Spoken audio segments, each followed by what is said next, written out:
भले करी बाटे हमरो बलम रे सखी, बड़ा दम रे सखी, बड़ा दम रे सखी।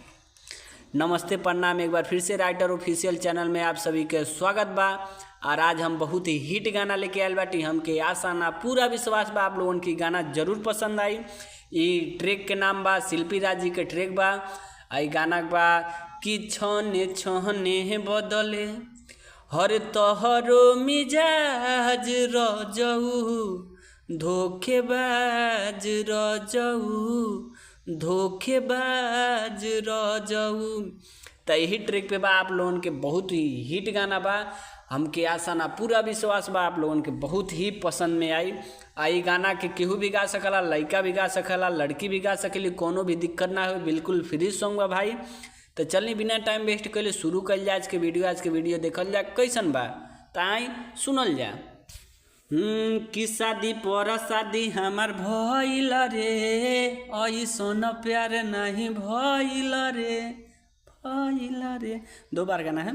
कि शादी पर शादी हमार भइल रे, ऐसन प्यार नहीं भइल रे। कि खुश बानी मिलल ना गोरे रंग रे सखी, भले करिए बाटे हमरो बलम रे सखी, बड़ा दम रे सखी, बड़ा दम रे सखी, भले करिए बाटे हमरो बलम रे सखी, बड़ा दम रे सखी, बड़ा दम रे सखी। तो आप लोगों के मुखड़ा कैसन लागल प्लीज़ कमेंट करके ज़रूर बताएं। और जितना भी भाई हमारा चैनल पे नया बाटी तो चैनल के सब्सक्राइब कर ली, काहे कि चैनल पे डेली फ्री सॉन्ग आवाला राइटर ऑफिशियल चैनल। तो आप चैनल के ज़रूर सब्सक्राइब कर ली, काहे कि यहाँ डेली फ्री सॉन्ग आवाला। तो चलिए अंतरा की तरफ देखल जाए, अंतरा कैसन बा। और जितना भी भाई हमसे पर्सनल सॉन्ग लिखवाल चाहते हैं तो स्क्रीन पे आपके नंबर शो करते हुए 8756090687। ये हमार पर्सनल नंबर बा हमार भाई। आप अपना मन पसंद के जैसन चाहते हैं वैसन गाना लिखवा सकेनी मात्र 200 रुपया में, वो भी ट्रैक पे भाई। गाना ट्रैक पे आप जौन भी गाना लिखवा सकें, डुइट छोड़ के भाई सिंगल गाना हम लिख सकेनी 200 रुपया, मात्र 200 रुपया के चार्ज पे। तो चलिए अपना मन पसंद के गाना लिखवाएं। तो चलिए बिना टाइम वेस्ट कर लिए शुरू कर जाए। अंतरा देखल जा कैसन बा। तो आई अंतरा तरफ अंतरा देखल जा कैसन बा। उनका से हमरो जुड़ल जिंदगी के तार बा, कैसे कहीं सैया जी से हमके कतना प्यार बा। हमारा सैया खाने के हुओ सुघर नइखे, चाहेले उ हमके एतना सब हर नइखे, हर नइखे।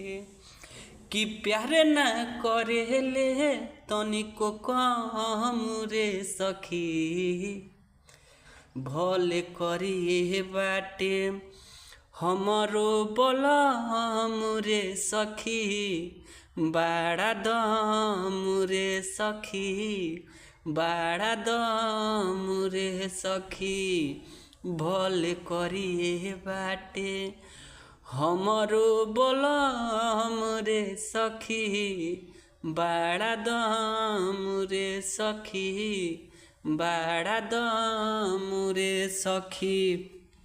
तो चलिए आप लोगन के अंतरा कैसन लागल प्लीज़ कमेंट करके ज़रूर बताएं। और ये गाना में कमेंट कैले आटी का नाम है सपना राज जी। तो सपना राज जी के नाम अगर आप भी चाहते हैं हमारो नाम आवे तो प्लीज़ भाई अपन नाम कमेंट करी, अगला वीडियो में आपके नाम जरूर आई, आपके भाई के वादा बा। तो चलिए बिना टाइम वेस्ट कैले शुरू कर जा। लास्ट अंतरा देखल जा कैसन बा। उससे पहले आपसे फिर से रिक्वेस्ट बा कि आप चैनल पे नया बाटी तो प्लीज़ ये चैनल के सब्सक्राइब कर ली, काहे कि हमारा चैनल पे डेली फ्री सॉन्ग आवाला। तो आप ये चैनल के सब्सक्राइब कर ली, और आप सब्सक्राइब कर ले तो जितना हिट गाना आए आप जल्द से जल्द जाके स्टूडियो में गा सकेली। तो चलिए बिना टाइम वेस्ट कर ले शुरू कर जा। लास्ट अंतरा देखल जा कैसन बा। जितना भी भाई हमसे गाना लिखवाल चाहे तो स्क्रीन पे आपके नंबर शो करते हुई, बार बार नंबर शो करते हुई 8756090687। ही हमारा पर्सनल नंबर बा भाई, तो आप पे पर संपर्क करके आपसे गाना लिखवा सकें। तो चलिए बिना टाइम वेस्ट कर लिए शुरू कर जा। लास्ट अंतरा देखल जा कैसन बा, ताई अंतरा सुनल जा। उनका नाम बा सपना राज जी के, सुनल जा। सपना राज के जिंदगी में सुख के पहाड़ बा, जमन मांगी लेके आवे तारीफ उनकर हजार बा, कि रोज हम के हंसावे बड़ी करे ले मजाक, हम कहतानी सही सखी मानो हमर बात। हरे जही की राज चाही हरदम रे सखी, भले करिए बाटे हमरो बलम रे सखी, बड़ा दम रे सखी, बड़ा दम रे सखी, भले करिए बाटे हमरो बलम रे सखी, बड़ा दम रे सखी, बड़ा दम रे सखी। तो आप लोगों की वीडियो कैसन लागल प्लीज़ कमेंट के बताई। तो चलिए मिलल जाए आपसे नेक्स्ट वीडियो में, तब तक के लिए धन्यवाद।